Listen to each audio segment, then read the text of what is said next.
Sets relations functions के objective कर रहे थे। लास्ट डे हमने सेट्स के ऑब्जेक्टिव कराए थे, कोई 11 क्वेश्चंस। आज हमारे सामने हैं रिलेशंस के ऑब्जेक्टिव टाइप क्वेश्चंस, और उसके बाद रिलेशंस के जब ये हो जाएंगे उसके बाद फंक्शंस के ऑब्जेक्टिव टाइप क्वेश्चंस हम लोग करेंगे। ये क्वेश्चंस आपके एग्जाम पॉइंट ऑफ व्यू भी काफ़ी इम्पॉर्टेंट है। सिमिलर क्वेश्चंस आएंगे एग्जाम में, क्वेश्चन लैंग्वेज बदली हुई होगी लेकिन सिमिलर आएंगे। लेकिन इनको बैकग्राउंड जो मटेरियल है, बैकिंग मटेरियल जो आपको दिया हुआ है, फाउंडेशन, उसके साथ ही लर्न करें। बिना फाउंडेशन के फिर ऑब्जेक्टिव का ज़्यादा फायदा नहीं है, क्योंकि ऑब्जेक्टिव वहाँ बदल के भी आ सकता है। फाउंडेशन आपका साथ देगी वहाँ पर। जब ऑब्जेक्टिव न्यू आएगा तो फाउंडेशन साथ देगी। फाउंडेशन हमने आपको कराई हुई है, सारे क्वेश्चन कराए हुए हैं। सब्जेक्टिव क्वेश्चंस की नॉलेज बहुत जरूरी है, जो कि हमने खूब आपको दी है, वो लैंग्वेज नॉलेज दी है। अब हम स्टार्ट करते हैं, इनको देखें। एक जन कंफर्म करो, वॉइस ऑडियो वीडियो क्लियर है क्या? Yes sir. ठीक है। इसमें रिलेशंस के ऑब्जेक्टिव पैटर्न के क्वेश्चन है, तो मैं आपको थोड़ा सा रिलेशन का इंट्रोडक्शन दे दूं। Before we start the question we should know what the relation is.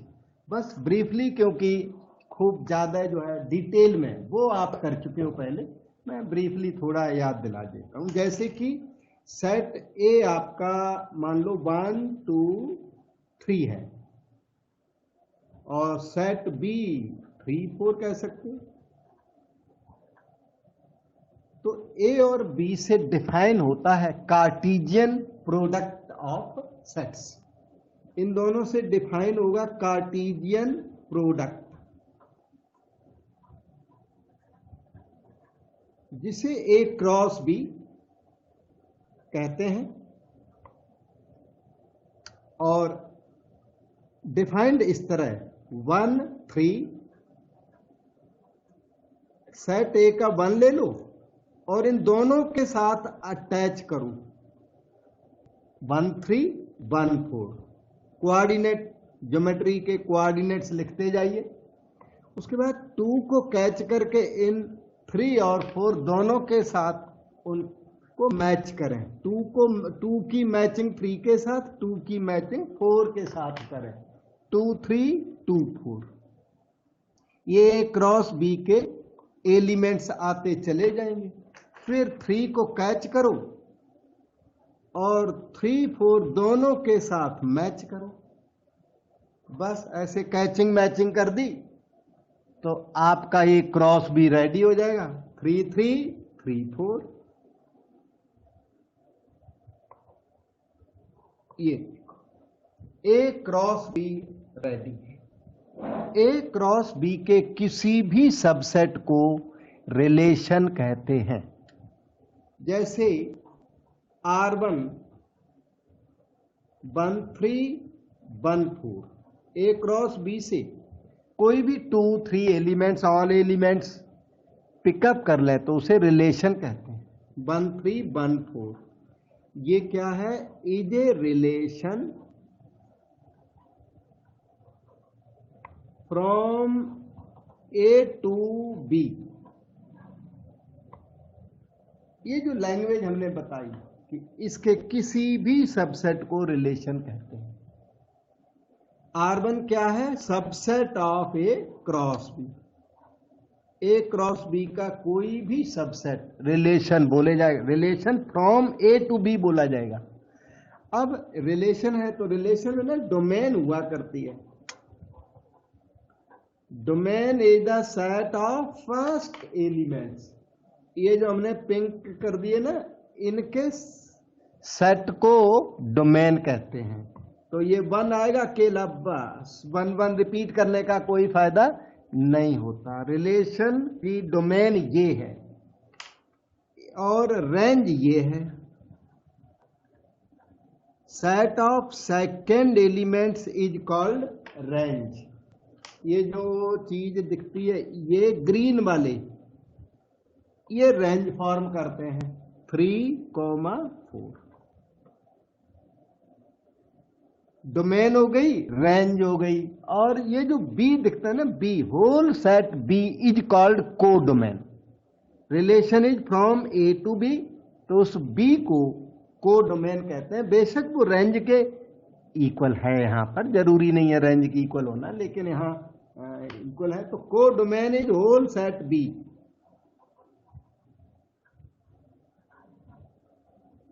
और इनका एरो डायग्राम भी हुआ करता है। एरो डायग्राम जैसे ये है सेट ए और ये सेट बी।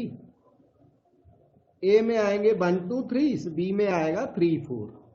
ए आपने इतना बांध लिया हुआ ऊपर, ये देखो ए लिया हुआ 1 2 3 को, बी लिया हुआ 3 4 को। अभी देखना, जो आपने रिलेशन लिया उस रिलेशन में 1 इज रिलेटेड विद 3। जो रिलेशन लिया ना R1 का, एरो डायग्राम किसका बना रहे हो? R1 का। तो 1 अटैच्ड विद 3, तो 1 अटैच्ड विद 3, देखो ये कर दिया हमने। यहां पर क्या है? 1 attached with 4, yes 1 attached with 4। ये उस रिलेशन R1 का एरो डायग्राम है। तो अब हम आपको नेक्स्ट थिंग बताते हैं। इसमें किसी को डाउट है तो जरूर पूछिए। देखो कितना अच्छा लिखा है, साफ सुथरा, और रिकॉर्डिंग हाँ, और रिकॉर्डिंग भी हो रही है, कोई प्रॉब्लम नहीं, दोबारा भी देख सकते हैं इसको, कितना फायदा है इसमें। ओके, अभी देखना बेटा, सेट ए ये है 1 2, और अब की बार हम ए क्रॉस ए बताते हैं। ए क्रॉस बी, कोई जरूरी नहीं हमेशा बी डिफरेंट हो, this can be A cross A also. तो A cross A will be something like 1 2 cross 1 2। और देखिए इस 1 को कैच करें, फर्स्ट वाले का एलिमेंट कैच करके उन दोनों के साथ मैच करें। 1 1 1 2 ऐसे मैचिंग करोगे तो बस ए क्रॉस ए के एलिमेंट आने लग जाएंगे। इसी तरह 2 को कैच करें, 1 के साथ मैच करें और उधर 2 के साथ भी मैच करें। 2 1 2 2, ये आपका ए क्रॉस है, जिसे ए स्क्वायर भी बोला जाता है। आप ए स्क्वायर ज्यादा बोलना नहीं, पर ए स्क्वायर ये होता है, आपको यही बोलना अलाउड है, ए क्रॉस है। ए स्क्वायर दे डोंट परमिट, वैसे है ये ए स्क्वायर और राइट है बिल्कुल। ओके, तो ये जो ए क्रॉस ए आया, इसके भी किसी भी सबसेट को रिलेशन कहते हैं। Any subset of a cross A is called relation, is called relation from A to B। नहीं, अब की बार B तो A के इक्वल हो गया, A to B होता है फिर तो ठीक है, लेकिन relation from A to A होने की वजह से इसे ये भी कहते हैं कि रिलेशन ऑन ए भी कह देते हैं। रिलेशन फ्रॉम ए टू ए बोल दो, या रिलेशन ऑन ए बोल दो, या फिर इसी को ना रिलेशन इन ए भी इसी को कहते हैं। सब एक ही बातें हैं ये, सबसेट ऑफ ए क्रॉस ए। जैसे कि R1 इज द रिलेशन 1 1 रख दो और उधर 2 1 रख दो, तो R1 is subset of A cross A and is relation from A to A, is relation in A. NCERT relation in A कहती हैं, बाहर की बुक्स रिलेशन ऑन ए कहती हैं, और ए टू ए तो सारे लोग कहते हैं। NCERT best notation in A, relation in A इसमें बेस्ट है, वही यूज करती है एनसीईआरटी। ओके, तो इसका फिर डोमेन भी है ही है। डोमेन क्या है? Set of first elements is called domain. ये फर्स्ट एलिमेंट्स के सेट को डोमेन कहते हैं, सेकेंड एलिमेंट्स के सेट को रेंज कहते हैं। और इसका कोडोमेन क्या है? ए है। Codomain whole set A, range को नहीं कहते ना। कोडोमेन वो जो ए टू ए जो लैंग्वेज है, ये रिलेशन फ्रॉम ए टू ए, इस ए टू ए में इसे कोडोमेन कहते हैं। दूसरे वाले को यहीं पे मैं इंडिकेट कर देता हूं, इसे कोडोमेन कहते हैं, क्योंकि दोनों इधर वाला ए, ये भी डोमेन, ये भी ए है और वो भी ए है। इस ए को डोमेन नहीं कहते। बाई चांस वो इसके इक्वल है, वो अलग बात है। फ्रॉम ए टू ए में इस ए का कोई नाम हमारे मैथमेटिशियंस ने रिलेशन के कंटेक्स्ट में नहीं दिया हुआ है। और जो दूसरा ए है वो कोडोमेन है। और डोमेन आपके यहाँ ये 1 2 आई हुई है, वो बाई चांस ए के इक्वल है, डोमेन डिफरेंट भी हो सकती है। और रेंज ये है, सेकेंड एलिमेंट्स के सेट को रेंज कहते हैं। तो अब इसमें रिलेशन की जो क्लासिफिकेशन और होती है, वो क्लासिफिकेशन आप +2 में लर्न करेंगे। अभी हम ऑब्जेक्टिव्स की तरफ चलते हैं, वहां भी हमें बैकग्राउंड टाइम टू टाइम बतानी पड़ेगी और तब आप लर्न कर पाओगे। तो इधर आइए, objective type relations, objective type questions start होते हैं। क्वेश्चन नंबर 1 को रीड किया जाए। A is finite set containing n elements, मतलब number of elements in A is n। ये क्वेश्चंस आपके नोट्स में नहीं है, इसलिए आप इन क्वेश्चंस को नोट करें। अच्छा, नोट करें, अभी करें, थोड़ा बहुत बच जाए वो आप बाद में करें, ठीक है, पर करना है। Containing n distinct elements, then number of relations from A to A। इन्होंने पूछ दिया number of relations from A to B, नहीं ए टू ए। आपको पता है each subset is called relation. A cross A के सबसेट को relation कहते हैं। तो ये इन्होंने मांग दिया number of relations from A to A. इसका मतलब इन्होंने मांग दिए नंबर ऑफ सबसेट्स, रिलेशंस। जितने सबसेट होंगे उतने रिलेशन होंगे। Number of subsets of A cross A मांग दिए। Number of subsets of A cross A is same as number of relations from A to A. और ये है 2 की power n A cross A. Number of subsets का formula शायद आपको याद होगा कि if A set has n elements then number of subsets is 2 to the power n। याद करो, नहीं याद है तो अभी याद करो, commit to memory. If number of elements in the set is n, then number of subsets of A will be 2 to the power n।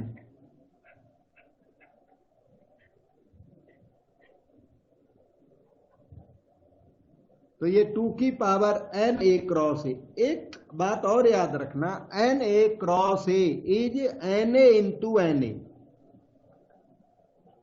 फार्मूले की तरह याद करें, यहां मैं लिख देता हूं साइड में। Number of elements in A cross B is NA into NB।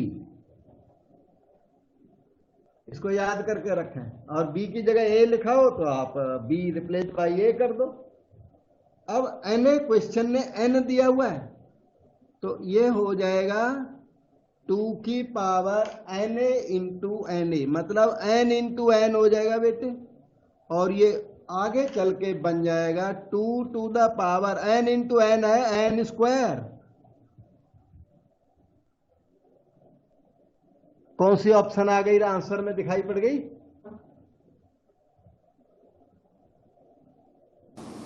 कौन सी ऑप्शन है बेटा, एक जन बताओ। B option is right. बस अब आपको ऑप्शन बी वहां आंसर में लिख देना है, ठीक है ना, बी इज राइट। ओके, और जो आपकी एग्जाम होगी उसमें देख लेना उनकी रिक्वायरमेंट क्या है, वो अकेला टिकिंग मांग रहे हैं या डिटेल मांग रहे हैं, वो वहाँ उनको उन्हीं को पूछना, स्कूल वाले स्कूल टीचरों को, ठीक है।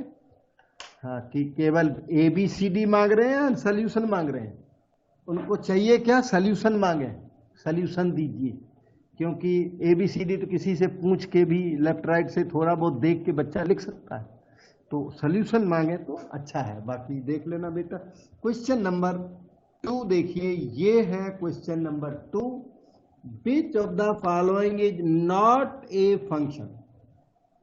ये हमने ABCD 4 रिलेशंस दिए हुए हैं, ये रिलेशन तो सारे हैं, किसी के सबसेट्स हैं, वो A cross A cross B तो इन्होंने नहीं बताया, लेकिन ये सारे के सारे रिलेशंस हैं।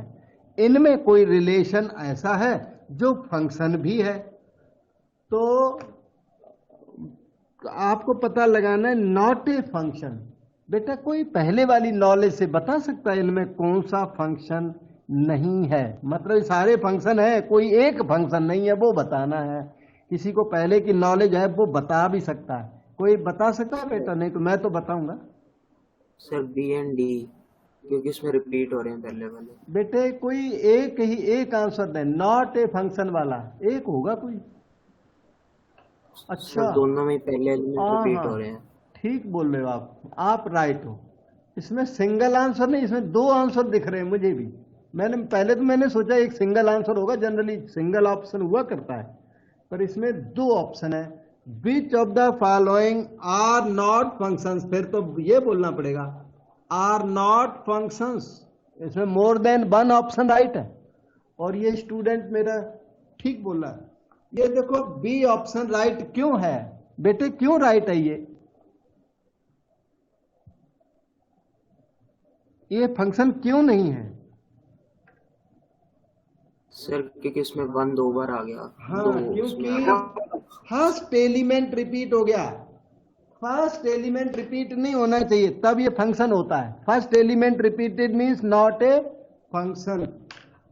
तो मैं इसी के ऊपर लिख देता हूं, not a function as first element repeated. Second repeat हो जाए कोई टेंशन नहीं, फर्स्ट एलिमेंट रिपीट नहीं होना चाहिए। फर्स्ट एलिमेंट 1 इज रिपीटेड, एक जगह भी रिपीटिशन हो गई फर्स्ट एलिमेंट की, वो फंक्शन नहीं होता।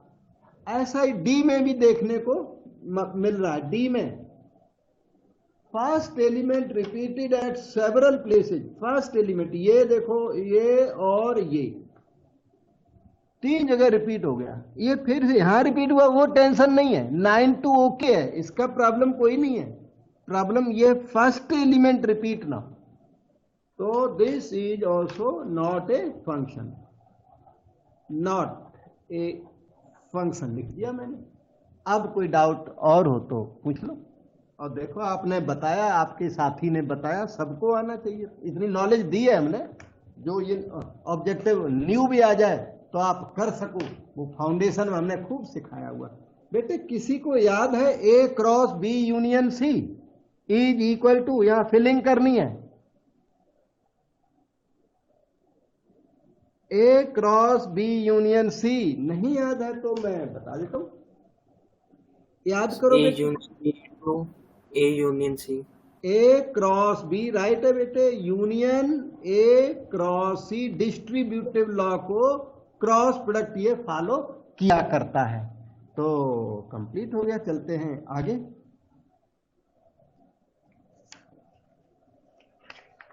ये है A cross B intersection C, A cross B intersection C is equal to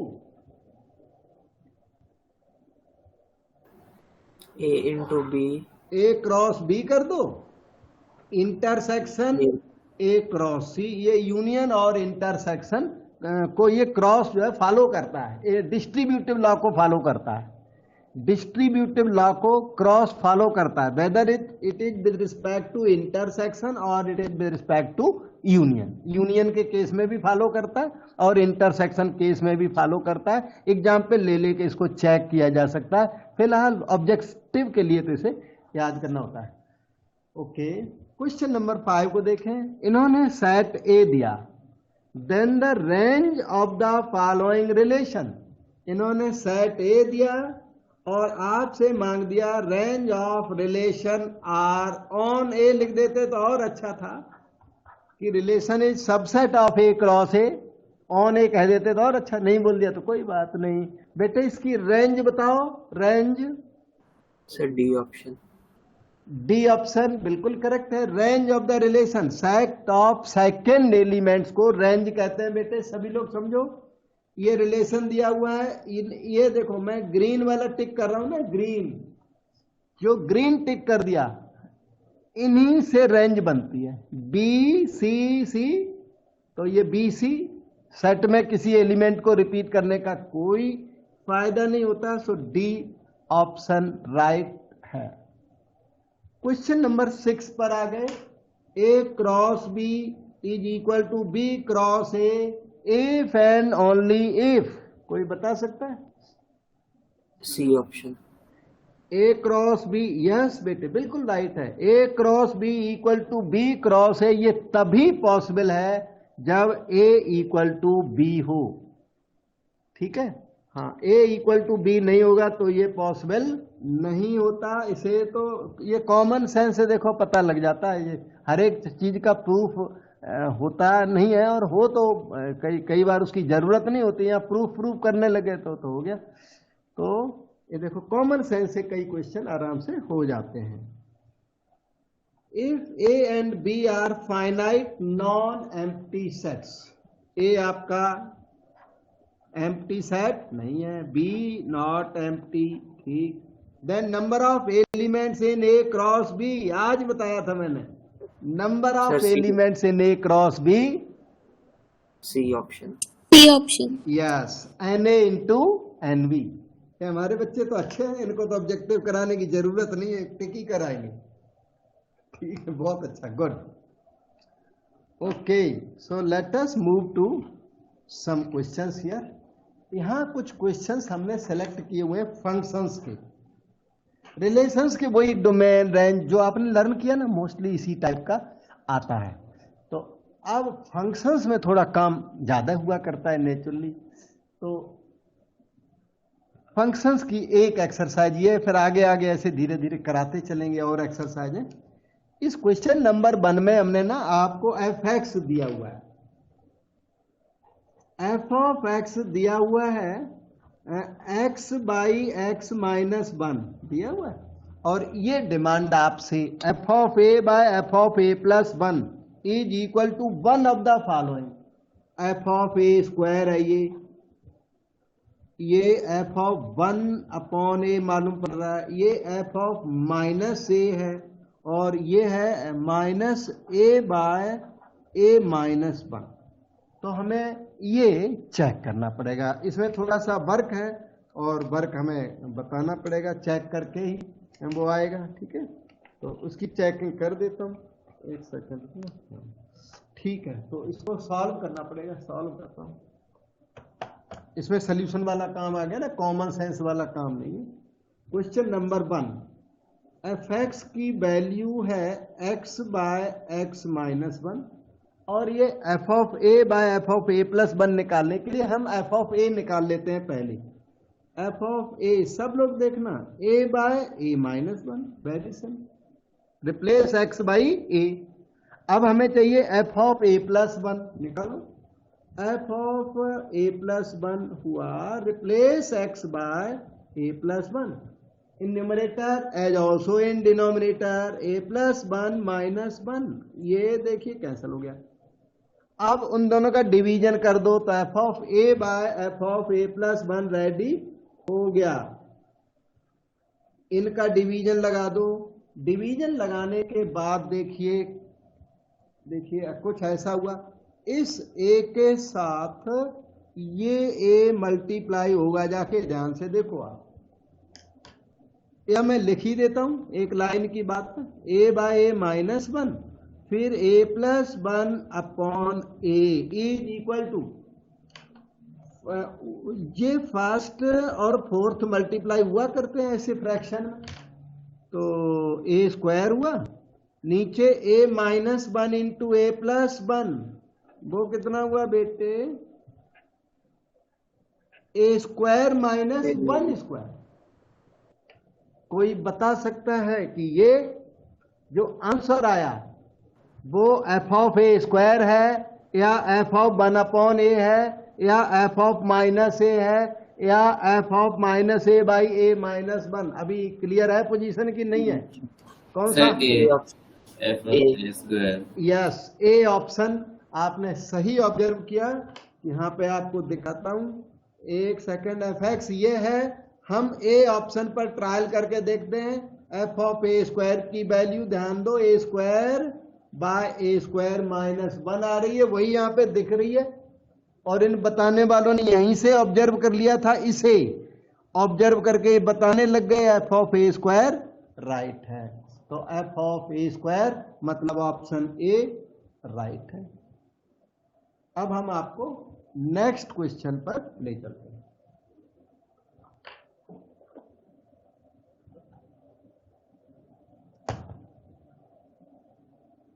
ये जो क्वेश्चन नंबर 2 है, इसके ऊपर ना थोड़ा सा लॉग अप्लाइड है, तो इसको स्टडी करना पड़ेगा, देखना पड़ेगा क्या चक्कर है इसका। क्वेश्चन नंबर 2 जिसमें इन्होंने एफ एक्स दे रखा है 3 की पावर 1 प्लस लॉग एक्स है, और नीचे है x की पावर लॉग 3 है, ये इन्होंने दे रखा। और आपसे एफ ऑफ 1994 पूछ दिया, एफ ऑफ 1994 की डिमांड कर दी, तो ये हो गया 3 की पावर 1 प्लस लॉग 1994, और नीचे है 1994 की पावर लॉग 3।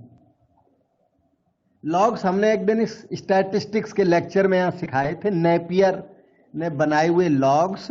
किसी को लॉग्स नहीं आते तो उसके साथ मैं वीडियो शेयर कर दूंगा, तो अब आप वीडियो से लर्न करें। रिकॉर्डिंग उसकी है हमारे पास सारी, और वीडियो अलग से भी है, सब कुछ है, प्रोवाइडेड आप कोऑपरेट करें।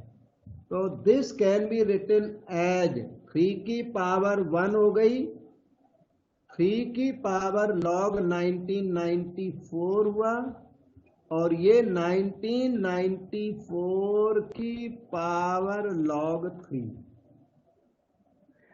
कोई बता सकता है बेटा आंसर? देखा, अच्छा किसी को आता है क्या? क्योंकि ये इसमें एक फार्मूला लग रहा है जो यूजुअल नहीं है, लॉग का यूजुअल फार्मूला नहीं है, और वो फार्मूला इसमें लग रहा है, इसने डिमांड कर दी।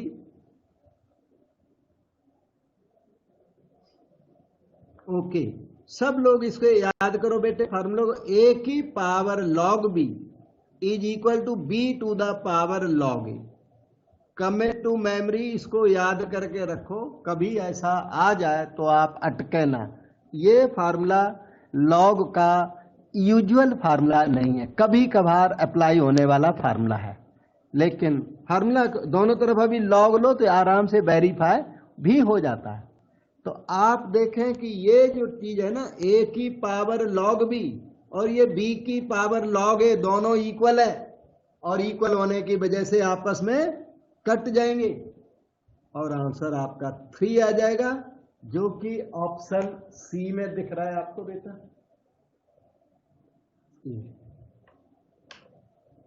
ठीक है, कोई डाउट हो पूछो। और ये क्वेश्चन 1994 सीईटी में आया था, ठीक है, तभी इसमें 1994 लिखा हुआ है। ठीक है, ओल्ड क्वेश्चन है, आज का ये अब +1 में आएगा, जब आएगा तब। Okay, so let us move to next question number 3। बहुत इंटरेस्टिंग क्वेश्चंस हैं ये सारे के सारे, जो इन्हें कर लेगा तो वो अपना वाला जो एग्जाम में आएगा उनको भी कर ही लेगा। ट्रिकी क्वेश्चन है। if function fr2r is defined by, ये डेफिनेशन दी इसने, fx इक्वल टू 1, मैं डेफिनेशन को यहां दोबारा लिख देता हूं, fx की वैल्यू 1 है कब, व्हेन x इज रेशनल, जब x रेशनल है तब इसकी वैल्यू 1 और इसकी वैल्यू -1 है जब x इर्रेशनल है, जब रेशनल नहीं है।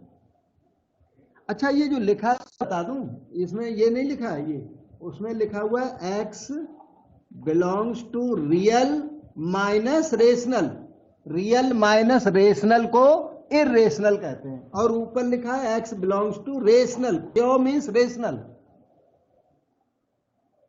ये नंबर्स ना आते हो, natural numbers, integers, whole numbers, rationals और इर्रेशनल्स, रियल नंबर्स, बच्चों को आते होते हैं, अगर आपको नहीं आता जल्दी से पूछो, बता दूंगा। ओके, तो fx इन्होंने डिफाइन किया 1 for x rational, -1 for x irrational. Define करने के बाद अब इन्होंने डिमांड रख दी अपनी, क्या डिमांड रख दी, the value of f of y, इनकी डिमांड है f of y minus f of 22/7, और इन्होंने अपने ऑप्शंस दे दिए, बहुत सारे ऑप्शंस हैं, ए बी तो दिखते हैं, सी डी हमें लगता है नेक्स्ट पेज पे चलेगी।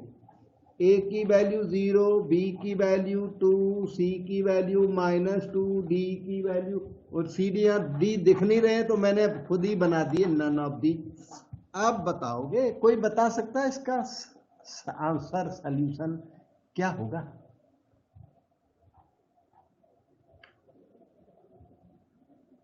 अब की बार तो लगता है सोचने लगे।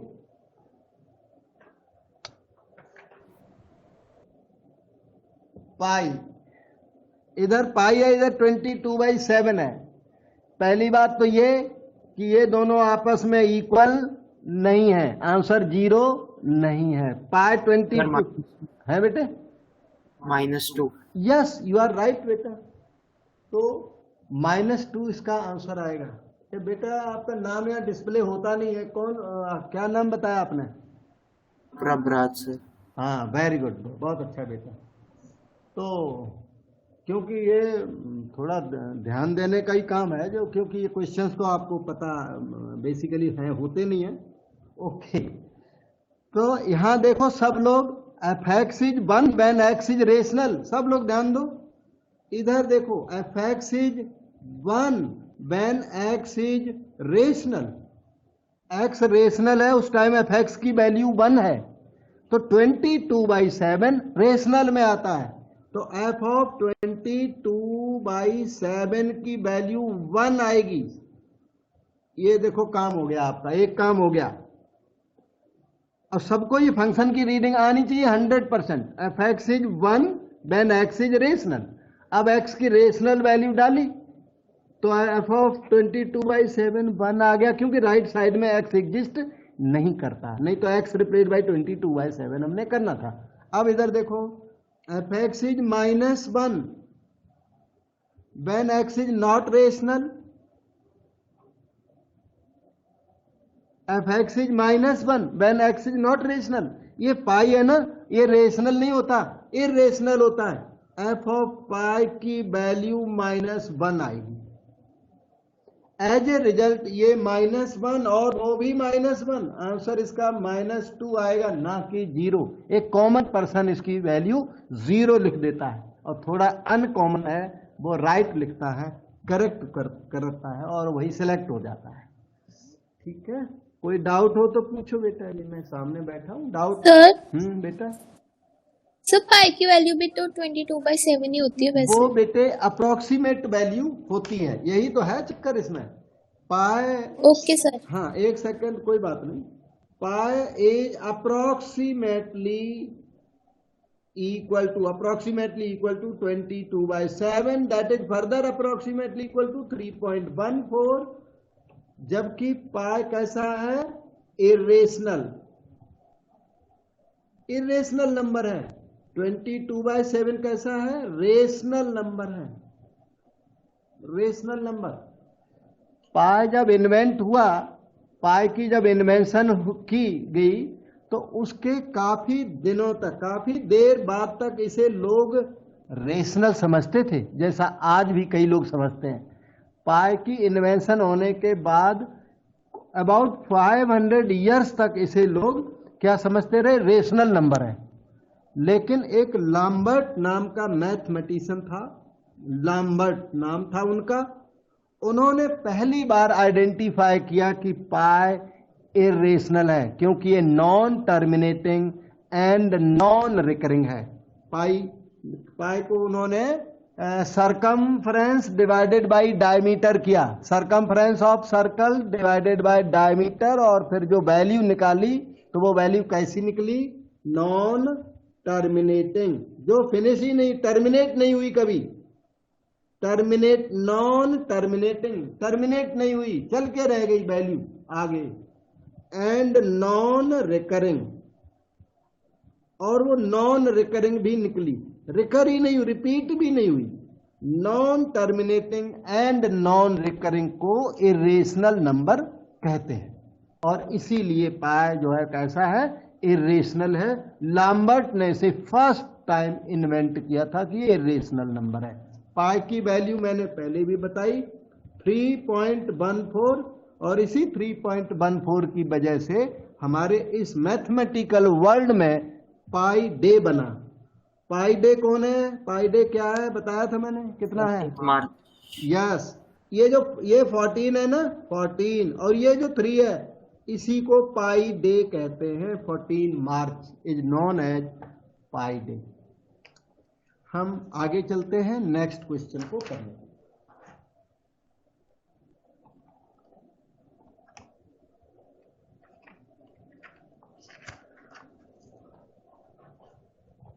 ये जो नेक्स्ट क्वेश्चन, एक सेकंड रुकना बेटा, पेपर थोड़े से अपसेट हो गए। ये नेक्स्ट क्वेश्चन है, अभी मैं ठीक करता हूँ, कहीं कहीं प्रिंट थोड़ा कलर प्रिंट है ना, कलर प्रिंट कहीं कहीं लाइट हो जाता है। F of X plus Y is F X plus F Y, ये इन्होंने दिया। ये हमेशा नहीं होता, पर क्वेश्चन ने ये इक्वेशन दी है तो क्वेश्चन कहता होता है तो सही है। Then F of zero is equal to, आपसे एफ ऑफ 0 की इन्होंने डिमांड रख दी। इसमें आंसर्स दे दिए हुए 1, 0, और ये एफ एक्स कॉमा करके एक्स इज रियल नंबर, और डी में none of these. Can you estimate? B. कौन सा बताया बेटा? B sir. बी? वो कैसे बताया सर? मतलब जब एक्स और वाई इक्वल हो जाएंगे ना, क्योंकि अगर 0 लाने तो दोनों सेम होने चाहिए। हाँ, तो एफ एक्स और एफ आई इक्वल होंगे, उनको सब्ट्रैक्ट। ठीक है बेटे, बिल्कुल सही है। क्वेश्चन नंबर 4 का सलूशन आपने बिल्कुल राइट बताया, और आप बेटे थोड़ी इफर्ट करो, आपका तो सिलेक्शन होगा। इसका मतलब तो ये है, क्योंकि ये जो सीबीएसई लेवल के ऑब्जेक्टिव हैं वो आपको आते हैं, तो थोड़ा सा इफर्ट करो तो आप तैयार हो फिर कंपटीशन के लिए। ओके बेटे, जो भी है। हाँ, इसमें ना एक्स वाई को 0 पुट कर दो दोनों तरफ, उससे आपका क्वेश्चन तो हो जाएगा। F of 0 is F of 0 plus F of 0, F of 0 से एफ ऑफ 0 कट गया, सो एफ ऑफ 0 इक्वल टू 0 रह गया। ठीक है, तो एफ ऑफ 0 का आंसर 0 राइट है, कोई दिक्कत नहीं है, क्योंकि एक्स को हमने 0 पुट कर दिया। चलते हैं आगे क्वेश्चन नंबर 5 को करने के लिए।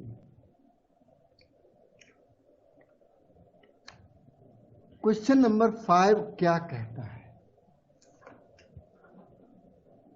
ये है, दे रहे हैं F X equal to 1 plus 2 to the power X whole square is an even number, odd number, 1-1 function. 1-1 function ये टाइप ऑफ फंक्शंस में आता है, आपके कोर्स में 1-1 फंक्शन नहीं होता, तो कोई बात नहीं, आप 3 ऑप्शन के साथ बताओगे, इवन फंक्शन, ऑड फंक्शन और नन ऑफ दीज। ठीक, क्योंकि 1 to 1 फंक्शन की नॉलेज आपको है नहीं, +2 में हो जाएगी, तब ये भी एप्लीकेबल हो जाएगा। ठीक है, 1 to 1 कोई बहुत बड़ी चीज नहीं होती, लेकिन वो आपके कोर्स में नहीं है तो हम उसमें डिटेल में अब जाना नहीं चाहते उतना। क्वेश्चन नंबर 5 में इन्होंने एफ दिया और आपसे इवन ऑड पूछ दिया। ये मतलब इवन ऑड में ही कोई एक आंसर आ जाएगा, आपको आगे जाने की जरूरत पड़ेगी नहीं अपने आप ही। क्वेश्चन नंबर 5, एफ रहा 1 + 2 to the power x whole square divided by 2 की पावर x। ठीक, इवन ऑड पता लगाना, तो पहले पता होना चाहिए कि इवन फंक्शन क्या होता है। कोई बताएगा बेटा कि इवन फंक्शन क्या होता है? What is even function? Okay, if सब लोग याद करो, f of -x is plus fx, then fx is even. बस इतनी बात है।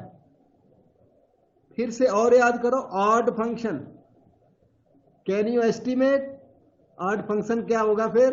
If f of -x is not equal to fx, minus fx बेटे, then fx is odd function.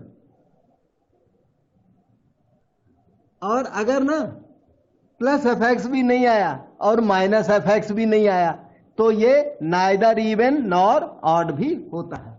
मतलब ये जरूरी नहीं है कि फंक्शन इवन या ऑड जरूरी हो, नहीं, function can be neither also, neither even nor odd. तो f of -x minus fx आ जाए तो odd function, f of -x plus fx आ जाए तो उसे इवन फंक्शन कहते हैं। हमें इवन ऑड में डिस्टिंक्शन करनी है। इधर आइए, तो f ऑफ -x का पता किया जाए, f of -x plus fx आ जाए तो इवन, माइनस fx आ जाए तो ऑड फंक्शन होगा।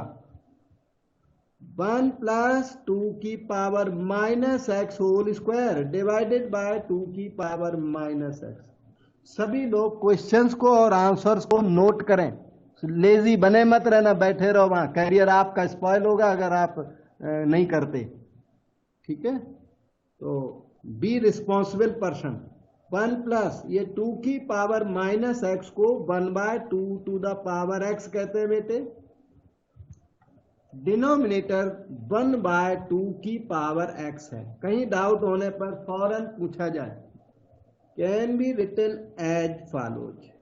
न्यूमरेटर में हम 2x एलसीएम लेते हैं, 2 की पावर x एलसीएम हो गया न्यूमरेटर में, और आ गया 2 की पावर x + 1 और इधर होल स्क्वायर भी कर दिया। ये न्यूमरेटर हमने यहाँ कॉपी कर लिया है। डिनोमिनेटर में अभी कुछ करना नहीं है, 1/2 की पावर x को कॉपी कर दिया।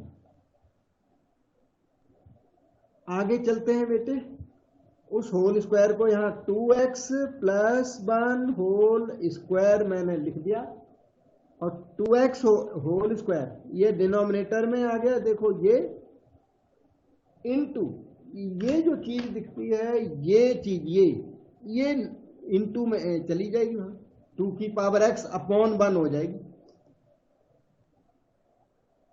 अब ये जो 2 to the power x इस स्क्वायर को कट कर देगा,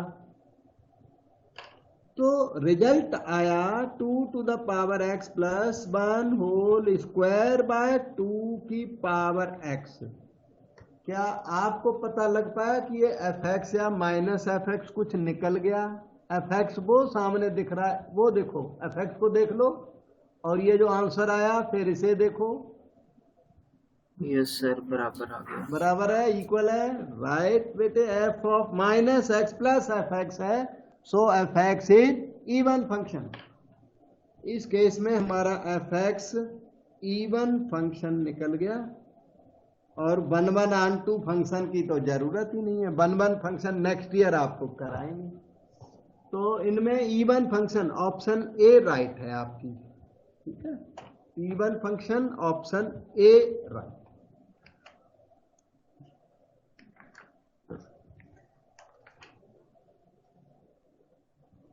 इसके बाद क्वेश्चन नंबर 6 को देखें।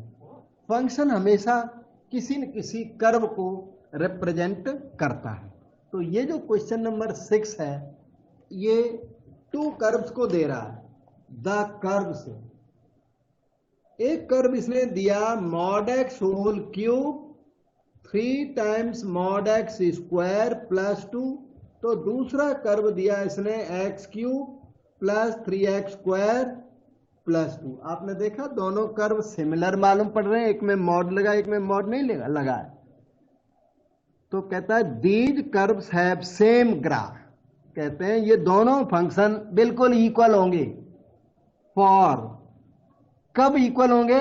For x greater than 0, x greater than और equal to 0, all x except 0, all x। किस कौन से x के लिए दोनों ग्राफ इक्वल होंगे? Number A, B, C, D है बेटे? B sir. बी राइट है बेटे, बिल्कुल राइट है। बी राइट क्यों है बताओगे? ऑप्शन बी इन्होंने बच्चों ने बताया, यानी कि ये हमारे बिना बताए और टिक कर आते। इतनी बैकग्राउंड है इन बच्चों के पास, बहुत अच्छा है बेटा। क्योंकि ये क्वेश्चन आपके लिए न्यू है, या आपकी बुक के क्वेश्चन नहीं है, टेक्स्ट बुक के क्वेश्चन नहीं है। ये XYZ क्वेश्चंस हैं collected from here and there. तो उसके बावजूद भी आप इसको बता रहे हो, ठीक कर रहे हो, अच्छा है। ओके बेटा, तो बताओगे कि ये क्यों है ऐसा? सर अगर हम जैसे x को नेगेटिव ले लेंगे, मॉड वाला तो पॉजिटिव आ जाएगा, पर दूसरे में मॉड नहीं है तो वो नेगेटिव ही रहेगा, मतलब तो हाँ सही है। ऐसा है बेटा, इधर सुनो। जो मॉड एक्स होता है ना, mod x is plus x, वो कब? व्हेन एक्स ग्रेटर देन और इक्वल टू 0। तो mod x is minus x when X is less than 0। तो जो मॉड एक्स है वो एक्स ग्रेटर देन और इक्वल टू 0 के लिए प्लस एक्स होता है। ध्यान दो, ये मॉड एक्स और प्लस एक्स इक्वल होते हैं एक्स ग्रेटर देन और इक्वल टू 0 के लिए। तो ये जो मॉड एक्स है वो एक्स बन जाएगा। मॉड एक्स जो है वो सिंपल एक्स बन जाएगा। कब? जब एक्स ग्रेटर देन और इक्वल टू 0 होगा तब। तो दोनों ग्राफ अपने आप मैच कर जाएंगे, इसलिए ऑप्शन बी राइट है। अभी भी कोई डाउट किसी को मन में आता है? डिस्कस करो। 6 number we have done effectively. Do this 7 number and let us see what happens in this question number 7.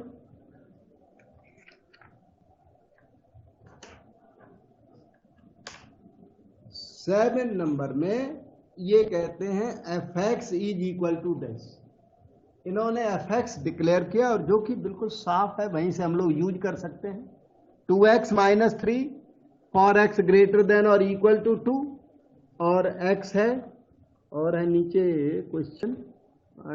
हाँ क्वेश्चन एक दो और है।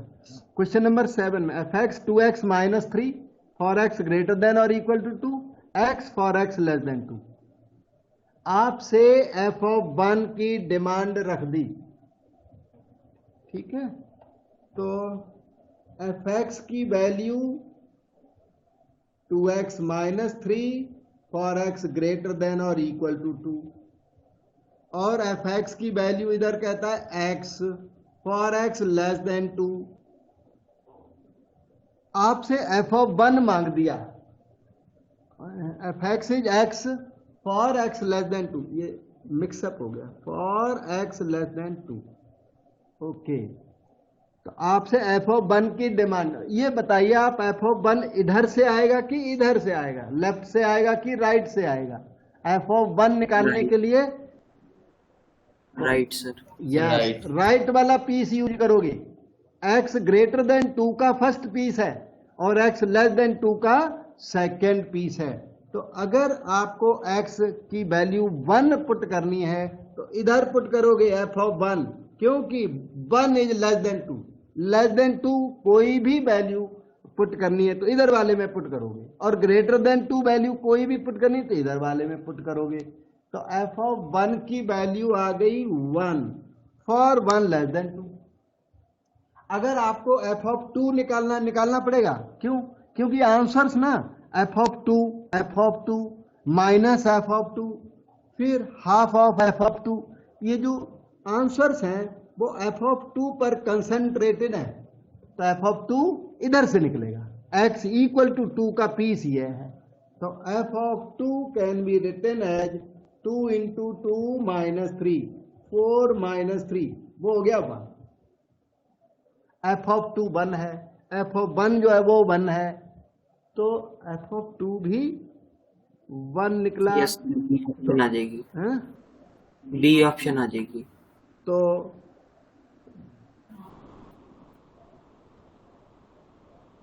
हमने एफ ऑफ 1 की वैल्यू मांग दी, बी बता रहे, बी बेटा? हाँ जी सर। अच्छा हाँ बिल्कुल सही है, बी राइट है। मैंने सोचा डी, बच्चा डी क्यों बता रहा। ओके, बी राइट है बेटा। बी के इक्वल आ गया, एफ ऑफ 1 और एफ ऑफ 2 इक्वल हो गए हैं, और क्वेश्चन नंबर 7 आपका कंप्लीट हो गया। अब मैं थोड़ा सा ऑड फंक्शन के बारे में थोड़ा सा और बताना चाहता था, एक सेकंड रुक जाना। ओके, अब मैं थोड़ा आपको ऑड फंक्शन के बारे में एक्स्ट्रा बता दूं। वो क्वेश्चंस फिनिश हो गए एक्चुअली, आज के प्रोग्राम में थे ये 14 क्वेश्चंस।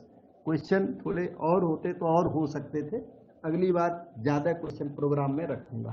वो क्वेश्चन ही सामने, अब क्वेश्चन ही नहीं है नया, ठीक है। ओके, तो हम ऑड फंक्शन देखिए, F of minus X minus F X हो तो एफ एक्स को क्या बोलते हैं, odd function, is odd. Example इसका देखिए कितना इंटरेस्टिंग सा example. F X is equal to sine की पावर पूरी 2021 डाल दीजिए, और कॉस की पावर तो कोई भी चल जाएगी, 2022 डाल देते हैं। अब देखिए F of minus X check किया जाएगा, F of minus X minus F X निकल गया तो ऑड फंक्शन हो जाएगा, और प्लस एफ एक्स निकल गया तो इवन फंक्शन हो जाएगा। तो F of minus X, let us try, sine of minus X power हो गई 2021, cos of minus X power हो गई 2022,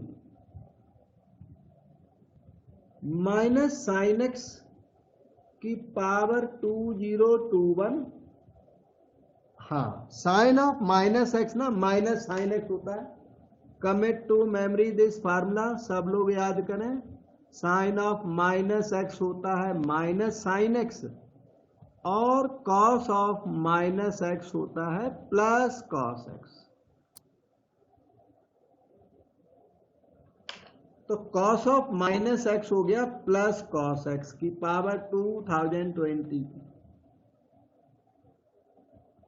माइनस की ऑड पावर है 2021 ना, ऑड ईयर है तो ऑड पावर, तो माइनस, और साइन की पावर 2021, उधर कॉस की पावर 2022x हो। ये देखिए आप, माइनस एफ एक्स आ गया बेटे, एफ ऑफ माइनस एक्स कितना आ गया, माइनस एफ एक्स। अब आपको, अभी जो साइंस के बच्चे हैं वो वहाँ इंटीग्रेशन वगैरह कर रहे होंगे थोड़ा बहुत टीचरों के साथ में। अब आपको मैं, इंटीग्रल आपके कोर्स में नहीं है, मैं देखो फिर भी एक छोटी सी बात यहाँ बताऊंगा इंटीग्रल के बारे में। ज़्यादा नहीं, इंटीग्रेशन नहीं जानते आप, कोई बात नहीं, पर कोई साइंस के बच्चे इंटीग्रेशन को पहचानते भी हैं। मान लो यहाँ माइनस 1998 टू प्लस 1998 कर दूं, माइनस हो इधर तो उसी का ऊपर प्लस होना चाहिए, इधर उधर नहीं। और यहां पर मैं लिख दूं यही, साइन की पावर 2021 लिख दूं, कॉस की पावर 2022 लिख दूं, dx लिख दिया। इसको इंटीग्रल कहते हैं। ये +2 में कोर्स में है वैसे तो, ये इंटीग्रल है। तो इस इंटीग्रल को जानने वाले जिनको पूरी नॉलेज है वो भी इस क्वेश्चन को बहुत देर में करेंगे, जबकि आपका ये जो फंक्शन है ना अंदर, ये कैसा फंक्शन है? ऑड फंक्शन है, इसका आंसर डायरेक्टली 0 होता है। तो जो क्लेवर लोग हैं वो मतलब जो प्रॉपर्टीज को जानते हैं वो इसको डायरेक्ट 0 लिखते हैं, और जो नहीं जानते वो सारे दिन अटके रहेंगे, फिर भी नहीं होने वाला क्वेश्चन, इतना लेंदी क्वेश्चन है ये। तो इसलिए और इवन का यहाँ पर वैल्यू नजर आता है, इवन फंक्शन का भी जल्दी हो जाता है, इतना 0 तो नहीं होता उसका आंसर, पर थोड़ा जल्दी से हो जाता है। पर ऑड फंक्शन हो तो उसका आंसर स्ट्रेट अवे 0 ही हो जाता है पूरा। ठीक है, ओके। तो ये मॉडुलस फंक्शन के बारे में आप जानते हो, क्यों फंक्शन चल पड़े, थोड़ा फंक्शंस की knowledge. F X equal to mod X को मॉडुलस फंक्शन कहते हैं, यही है मॉड फंक्शन। ये मॉड फंक्शन करता क्या है? Mod X it is equal to X when X is positive, this is equal to minus X if X is negative. अब मान लो आपसे कोई पूछ दे कि इवैल्यूएट मॉड ऑफ 5। अब आप सोच रहे हैं मॉड 5 तो हमको याद है, मॉड 5 तो 5 होता है, बिल्कुल, लेकिन 5 होता क्यों है? इस डेफिनेशन की वजह से मॉड 5 होता है। मॉड 5 इवैल्यूएट करने चले तो मॉड 5 है क्या? मॉड एक्स है, उसमें एक्स क्या है? उसमें एक्स जो है वो 5 है। वो 5 ग्रेटर देन 0 है कि लेस देन 0? तो पता लगा ग्रेटर देन 0 है, और इसलिए मॉड एक्स की वैल्यू क्या है? प्लस एक्स है यहां के लिए। क्यों? आपका जो एक्स है वो अपर कैटेगरी का, इसलिए मॉड एक्स भी अपर कैटेगरी का होगा। तो मॉड एक्स की वैल्यू यहां पर एक्स बैठती है, तो एक्स रिप्लेस बाई 5 कर दीजिए, तो मॉड 5 इसलिए 5 आता है बिकॉज ऑफ दैट डेफिनेशन। इसी तरह इवैल्यूएट मॉड ऑफ -5 मान लो करना हो तो क्या इवैल्यूएट करना? मॉड ऑफ -5, मतलब कि मॉड एक्स इवैल्यूएट करना। एक्स क्या है यहां पर? -5। वो एक्स लेस देन 0 की ग्रेटर देन 0, वो है लेस देन 0, और लेस देन 0 होने की वजह से मॉड एक्स की वैल्यू यहां पे कौन सी लगेगी? -x। तो मॉड एक्स -x एप्लीकेबल है। Replace x by -5, you write minus of -5, तो आंसर आ जाएगा 5।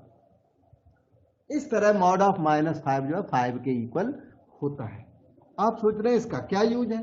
इसलिए इतना सारा का क्या यूज है? डायरेक्ट 5 बोलता रहा हूँ, डायरेक्ट 5 हो जाता है, ये मॉड ऑफ -5 डायरेक्ट हो जाता है। तो यूज थोड़ा उसका कुछ इस तरह है कि जैसे क्वेश्चन हो evaluate mod sine x if sine x is negative. Mod sine x पूछ दिया, अगर साइन एक्स की वैल्यू नेगेटिव तो इसका सॉल्यूशन इवैल्यूएट मतलब फुल वैल्यू तो निकलेगी नहीं, मॉड हटाना है, सिंप्लीफाई करना है, मतलब मॉड हटाना। इवैल्यूएट मीन सिंप्लीफाई करिए, सिंप्लीफाई मतलब मॉड हटाना है बस। तो मॉड साइन एक्स का आंसर कोई बता सकता है बेटा? -sin x। यस, क्योंकि मॉड के अंदर जो लिखा है वो नेगेटिव नंबर है, और मॉड के अंदर नेगेटिव नंबर है, तो मॉड हटाइए और नेगेटिव साइन लगाइए तो ये ठीक हो जाएगा। अब mod sine x plus sine x तो नहीं आया, माइनस साइन एक्स आया, जबकि लोगों की सोच है मॉड साइन एक्स क्या आएगा? प्लस साइन एक्स आएगा, ज्यादातर बच्चों की सोच है, लेकिन वो गलत है। Mod sine x minus sine x आ भी सकता है, अगर साइन एक्स नेगेटिव है तो ये होगा। इसी तरीके से कोई भी रख सकते हो, mod cos x, if cos x is negative, cos x negative होगा तो मॉड cos x की वैल्यू प्लस cos x होगी, माइनस cos x होगी, ठीक है। अच्छा, इसके अलावा आपको आता है ग्रेटेस्ट इंटीजर फंक्शन, इन पर बेस्ड क्वेश्चन अगले दिन होंगे। अब तो ग्रेटेस्ट इंटीजर फंक्शन, जिसे शॉर्टकट में GINT जेंट बोला जाता है, और इसकी डेफिनेशन कुछ ऐसी है, ये ब्रैकेट है जेंट ब्रैकेट, इसके अंदर x लिख दो। कोई डेफिनेशन बता सकता है बेटा, इसकी ओरिजिनल डेफिनेशन क्या है? लिखूं मैं? इसकी ओरिजिनल डेफिनेशन ये है, ग्रेटेस्ट इंटीजर लेस देन और इक्वल टू x। ये अच्छा, ये दो फंक्शन होते हैं, एक ग्रेटेस्ट इंटीजर फंक्शन, एक होता है स्मॉलेस्ट इंटीजर फंक्शन। वो जो स्मॉलेस्ट इंटीजर फंक्शन सिंट, वो इतना पॉपुलर नहीं हो पाया, ये ज्यादा पॉपुलर हो गया और ये एग्जाम्स में आने लग गया। जो स्मॉलेस्ट इंटीजर फंक्शन है वो ज्यादा पॉपुलर नहीं हो पाया और उस वजह से लोग उसको स्टडी नहीं करते। नहीं तो ये दो होते हैं, ग्रेटेस्ट इंटीजर फंक्शन और दूसरा है स्मॉलेस्ट इंटीजर फंक्शन। ये ग्रेटेस्ट इंटीजर फंक्शन है। ओके, तो ये काम कुछ इस तरह करता है, जैसे जेंट ऑफ 5 निकालना हो तो आएगा ग्रेटेस्ट इंटीजर लेस देन और equal to 5। Greatest integer less than और इक्वल टू 5। आप ग्रेटेस्ट वर्ड को अभी हाइड कर लो। इंटीजर इक्वल टू 5 होता है क्या? क्या कोई इंटीजर 5 के इक्वल होता है क्या बेटा? Yes sir. Yes sir, 5. हाँ, एक सेकेंड रुकना।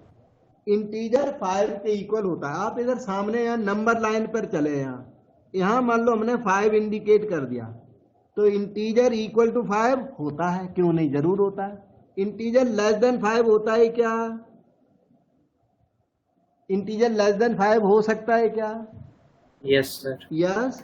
4 3 2 1 0 -1, बहुत सारे। तो देखो, इन्होंने बोला था इंटीजर इक्वल टू 5, हमने इंडिकेट कर दिया। इंटीजर लेस देन 5 इंडिकेट कर दिया, चाहे नंबर लाइन पे चाहे वैसे ही लिख लो। अब ये जो दिख रहे हैं, इन सब में ग्रेटेस्ट कौन? इन सब में ग्रेटेस्ट कौन? 5। वही इसका आंसर है। मैंने बताया डेफिनेशन किस तरह काम करती है। अभी फिर से एग्जाम्पल देता हूं, तब और समझोगे। ग्रेटेस्ट इंटीजर लेस देन और equal to x, original definition है ये। और ये कैसे काम करती है, हम लोग क्या करते हैं कि जब चैप्टर करा रहे होते हैं ओरिजिनल डेफिनेशन कई बार अवॉइड कर देते हैं ना, उसमें प्रॉब्लम ज्यादा है इसलिए। तो दूसरा अल्टरनेटिव डेफिनेशन आपको मैंने बताई हुई है, सभी लोग वही बताते हैं।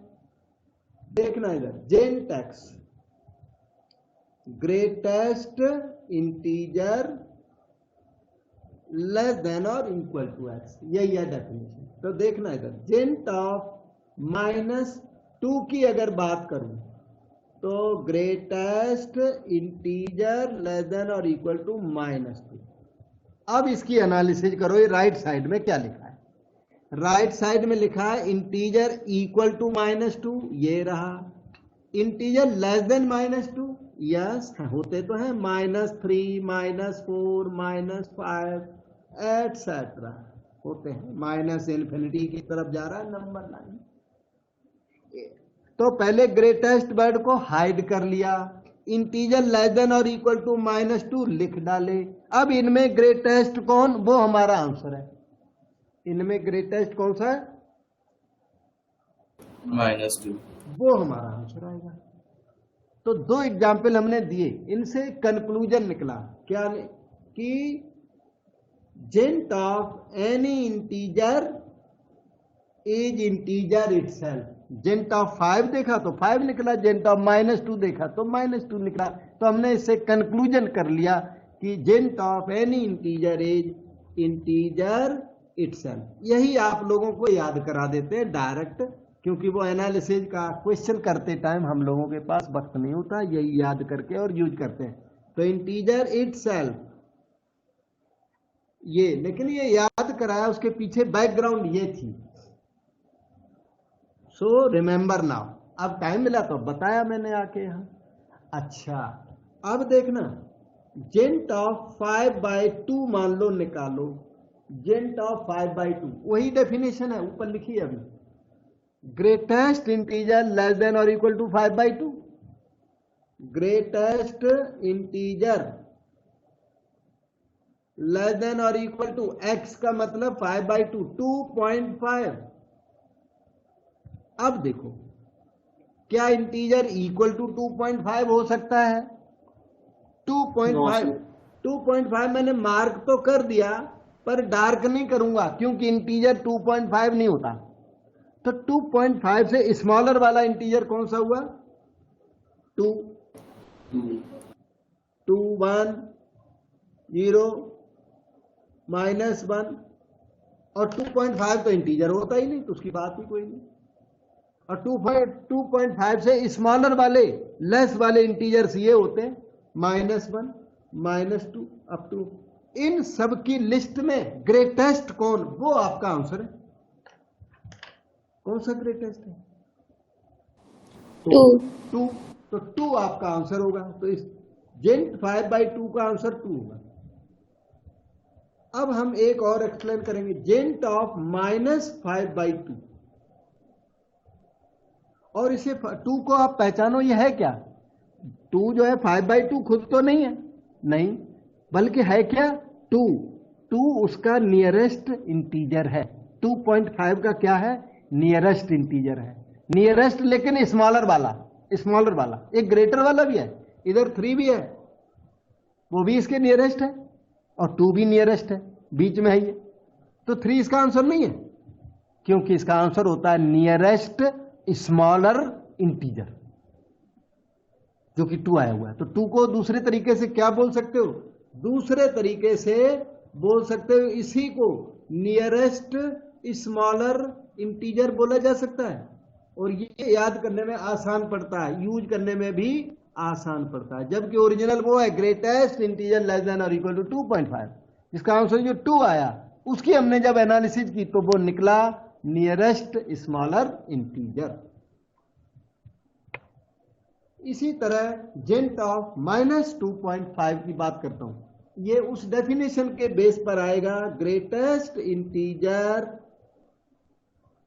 लेस देन और इक्वल टू -2.5। अब देखो ये नंबर 9 है, तो यहां 0 रख लो आप, 0 -1 -2 -2.5 यहां पर आएगा, और फिर आएगा -3 -4 -5, ऐसे आते जाएंगे अप टू -infinity। अच्छा, तो इंटीजर इक्वल टू -2.5 गलत, इंटीजर इक्वल टू -2.5 तो होता नहीं।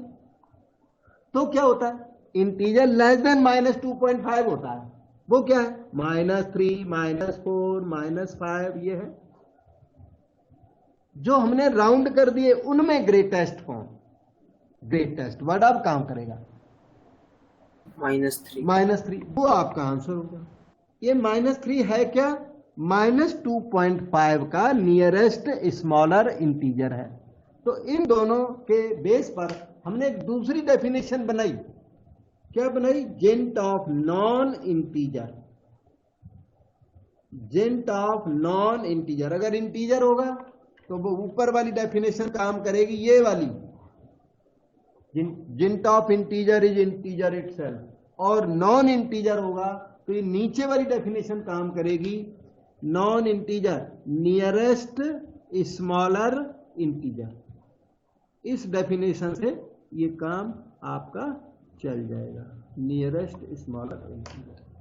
इस तरह से हमने आपको मॉड दोबारा एक्सप्लेन कर दिया और जेंट एक्सप्लेन कर दिया। अब इसके बेस पर जो क्वेश्चंस हैं वो हम लोग अगले दिन करेंगे और परसों करेंगे। तो अभी आपका आज का क्लास